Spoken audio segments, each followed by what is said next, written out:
Hello Riders, क्या हाल है अपने सभी राइडर्स के। आ चुका हूं मैं आप लोगों के लिए एक और कंपैरिजन वीडियो लेकर।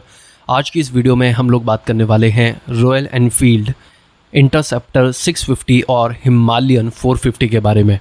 ये एक कंपैरिजन वीडियो होने वाला है। इस वीडियो में हम लोग ये देखेंगे कि इन दोनों में से कौन सी बाइक आपकी नीड के हिसाब से ज़्यादा बेहतर है। अगर आप इन फ्यूचर इन दोनों में से किसी एक बाइक को परचेज़ करना चाहते हैं तो ये वीडियो आपके लिए है। सबसे पहले शुरुआत करते हैं इन दोनों ही बाइक के लुक्स को लेकर। दोनों ही बाइक यहाँ अमेजिंग लुक के साथ में नज़र आने वाली हैं। दोनों ही बाइक का जो रोड प्रेजेंस है वो काफ़ी ज़्यादा अच्छा है।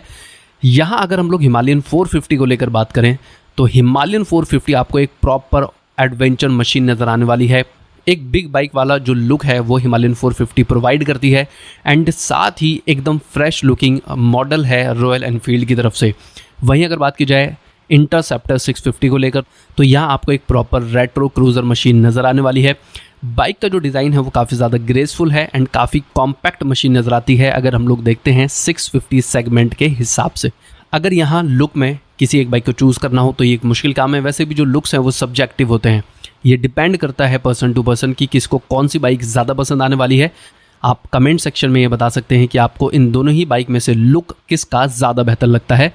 इंजन की अगर बात की जाए तो आपको इंटरसेप्टर 650 के अंदर दिखाई देगा 648 सीसी का पैरेलल ट्विन इंजन जो कि प्रोवाइड करता है ऑलमोस्ट 47 bhp की power at 7250 rpm and 52.3 Nm का टॉर्क एट 5150 rpm। ये इंजन आपको 6 स्पीड गियर बॉक्स के साथ में नज़र आने वाला है।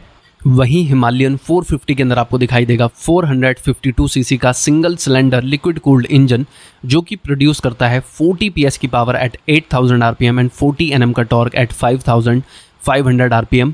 ये इंजन भी आपको 6 स्पीड गियर बॉक्स के साथ में ही नज़र आएगा, लेकिन यहाँ आपको स्लीपर क्लच भी दिखाई देने वाला है। यहाँ दोनों ही बाइक के पावर फिगर में डिफरेंस है। अगर हम लोग देखते हैं PS को लेकर तो आपको मोर देन 6 PS की पावर ज़्यादा दिखाई देगी इंटरसेप्टर 650 के अंदर। वहीं अगर टॉर्क को लेकर बात की जाए तो आपको मोर देन 12 Nm का टॉर्क भी इंटरसेप्टर 650 ही ज़्यादा प्रोवाइड करने वाली है। अगर आप इन दोनों ही बाइक को टेस्ट राइड करते हैं तो हिमालयन 450 आपको 160 प्लस kmph की स्पीड प्रोवाइड कर सकती है। वहीं इंटरसेप्टर 650 आपको 170 प्लस kmph की स्पीड प्रोवाइड कर सकती है। यानी अनडाउटली इंटरसेप्टर 650 यहाँ एक ज़्यादा फास्ट मशीन है। अब बात करते हैं इन दोनों ही बाइक के वेट को लेकर। हिमालयन 450 के अंदर आपको मिलने वाला है 196 किलोग्राम का वेट। वहीं इंटरसेप्टर 650 आपको दिखाई देगी 218 किलोग्राम वेट के साथ में, यानी दोनों ही बाइक के बीच में आपको 20 किलोग्राम वेट का डिफरेंस दिखाई देगा। इंटरसेप्टर 650 यहाँ आपको हैवियर साइड पर नज़र आने वाली है। बात अगर फ्यूल टैंक कैपेसिटी को लेकर की जाए तो आपको इंटरसेप्टर 650 के अंदर मिलने वाला है 13.7 लीटर का फ्यूल टैंक। वहीं हिमालयन 450 आपको दिखाई देगी 17 लीटर फ्यूल टैंक कैपेसिटी के साथ में। हिमालयन 450 प्रोवाइड करेगी अप्रॉक्सीमेटली 30 kmpl का माइलेज। वहीं इंटरसेप्टर 650 आपको प्रोवाइड करने वाली है अप्रॉक्सीमेटली 24-25 kmpl का माइलेज। यानी माइलेज के फील्ड में यहाँ आपको हिमालयन 450 इंटरसेप्टर 650 से आगे नज़र आने वाली है। अगर बात इन दोनों ही बाइक के ग्राउंड क्लियरेंस को लेकर की जाए तो आपको इंटरसेप्टर 650 174 mm ग्राउंड क्लियरेंस के साथ में मिलने वाली है। वहीं हिमालयन 450 के अंदर आपको दिखाई देगा 230 mm का ग्राउंड क्लियरेंस। अगर हम लोग इंडियन रोड कंडीशन के हिसाब से देखते हैं तो दोनों ही बाइक का जो ग्राउंड क्लियरेंस है वो मोर देन एनफ है। जो हिमालयन 450 है वो एक ऑफ रोड मशीन है, वो एक एडवेंचर मशीन है, तो वहाँ पे तो आपको ground clearance more than enough नज़र आने वाला है even on bad road condition. तो दोनों ही बाइक को राइड करते हुए आपको नॉर्मल रोड कंडीशन में किसी भी तरह की परेशानी नहीं उठानी पड़ेगी और हिमालयन 450 से आप इजीली किसी भी तरह के ऑफ रोड पैचेस पर राइड कर सकते हैं। बात अगर इन दोनों ही बाइक की सीट हाइट को लेकर की जाए तो आपको इंटरसेप्टर 650 के अंदर दिखाई देगी 804 mm की सीट हाइट। वहीं हिमालयन 450 आपको दिखाई देगी 805 mm से लेकर 845 mm तक सीट हाइट के साथ में। मैं ये बता देता हूँ कि अगर आपकी हाइट 5'3" के अराउंड है तो आप आराम से इन दोनों ही बाइक को राइड कर सकते हैं। सीट हाइट की तरफ से आपको कोई इशू फेस नहीं करना पड़ेगा। अब बात करते हैं इन दोनों ही बाइक के सस्पेंशन सेटअप को लेकर। हिमालयन 450 के अंदर आपको फ्रंट में दिखाई देगा 43 mm upside down fork and rear में आपको नज़र आने वाला है मोनो शॉक सस्पेंशन। वहीं इंटरसेप्टर 650 में आपको फ्रंट में मिलने वाला है simple telescopic 41 mm fork and rear में आपको नजर आएगा ट्विन शॉक एब्जॉर्बर। अगर हम लोग सस्पेंशन की फील को लेकर बात करें, सस्पेंशन की परफॉर्मेंस को लेकर अगर बात की जाए तो आपको दोनों ही बाइक सॉफ्टर सस्पेंशन सेटअप के साथ में नजर आने वाली है। यानी कि अगर आप इन दोनों ही बाइक को बैड रोड कंडीशन में टूटे फूटे रास्तों पर राइड करते हैं तो ये दोनों ही बाइक आपको कंफर्टेबल राइड प्रोवाइड करने वाली हैं। यानी इन दोनों ही बाइक को राइड करते हुए आपको जो जर्क हैं, जो झटके हैं, उन्हें अपनी बॉडी के ऊपर फेस नहीं करना पड़ेगा। लेकिन अगर इन दोनों में से किसी एक बाइक को चूज़ करना हो तो हिमालयन 450 यहाँ एक ज़्यादा बेहतर मशीन आपको नज़र आने वाली है। हिमालयन 450 गड्ढों को, पोर्टल्स वगैरह को काफ़ी अच्छी तरीके से एब्जॉर्ब करते हुए आपको नज़र आएगी।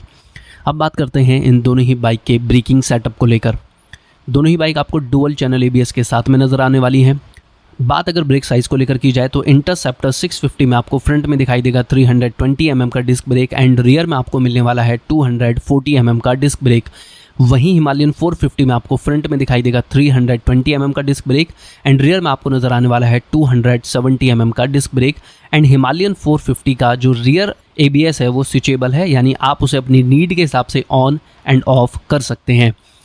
अगर हम लोग ब्रेकिंग परफॉर्मेंस को लेकर बात करें तो दोनों ही बाइक आपको एनफ ब्रेकिंग बाइट प्रोवाइड करने वाली है। यानी इन दोनों ही बाइक को राइड करते हुए आपको ब्रेक की तरफ से अपना कॉन्फिडेंस लूज नहीं करना पड़ेगा।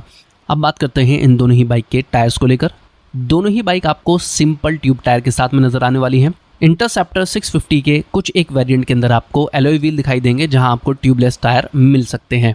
अब बात करते हैं इन दोनों ही बाइक के टायर साइजेस को लेकर।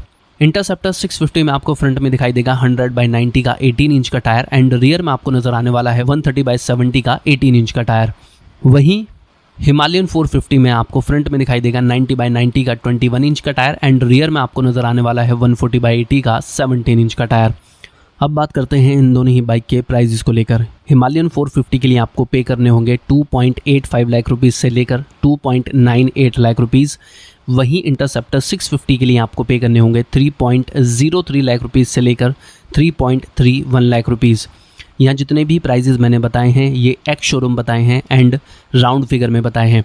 अगर आप यहाँ प्राइजेस की तरफ ध्यान देंगे तो इंटरसेप्टर 650 के लिए आपको 18,000 रुपीज़ से लेकर 33,000 रुपीज़ ज़्यादा पे करने होंगे हिमालयन 450 के कंपेयर में। अब बात करते हैं इस वीडियो के कंक्लूजन के बारे में कि आपके लिए कौन सी बाइक ज़्यादा सही रहेगी, कौन सी बाइक आपको परचेज़ करनी चाहिए। तो मैं ये बता देता हूँ कि अगर आप एक रेट्रो क्रूज़र मशीन को राइड करना चाहते हैं, अगर आपको अपनी बाइक के अंदर थोड़ी सी पावर ज़्यादा चाहिए, साथ ही आपके लिए बाइक का जो लो माइलेज है वो मैटर नहीं करता है एंड आपके लिए बाइक का बजट भी मैटर नहीं करता है, तो फिर मैं ये कहूँगा कि इंटरसेप्टर 650 आपके लिए हो सकती है। वहीं अगर आपको एक प्रॉपर एडवेंचर मशीन को राइड करना है, आप एक ज़्यादा कंफर्टेबल बाइक को राइड करना चाहते हैं, साथ ही आपको अपनी बाइक के अंदर ride modes, slipper clutch, digital instrument cluster and full Google map का सपोर्ट चाहिए एंड आपको अपनी बाइक से माइलेज भी ज़्यादा चाहिए, साथ ही आपके लिए बाइक का बजट भी मैटर करता है, तो फिर मैं ये कहूँगा कि हिमालयन 450 आपके लिए हो सकती है। वीडियो के लास्ट में मैं एक चीज़ मेंशन कर देता हूँ कि अगर आप इन दोनों में से किसी भी बाइक को परचेज़ करना चाहते हैं तो उसको एक बार टेस्ट राइड करके ज़रूर देखें। साथ ही अगर आप हिमालयन 450 या फिर इंटरसेप्टर 650 का दूसरी बाइक के साथ में कंपैरिजन देखना चाहते हैं तो आपको इसी चैनल के ऊपर वो वीडियोस दिखाई दे जाएंगे। हो सका तो मैं आई बटन के अंदर लिंक प्रोवाइड कर दूंगा, आप वहां जाकर वीडियोस को चेकआउट कर सकते हैं। अब वीडियो के लास्ट में आप ये बता सकते हैं कि आपको इन दोनों ही बाइक में से कौन सी बाइक ज़्यादा बेहतर लगती है। अगर आप ऑलरेडी इनमें से किसी एक बाइक को परचेज़ कर चुके हैं तो आपको अपनी बाइक के अंदर क्या क्या चीज़ें अच्छी लगी हैं एंड क्या कमियाँ आपको नज़र आई हैं, वो भी आप कमेंट सेक्शन के अंदर शेयर कर सकते हैं। फिलहाल यार इस वीडियो में सिर्फ इतना ही, जल्दी ही मिलता हूँ आपसे दूसरी वीडियो में।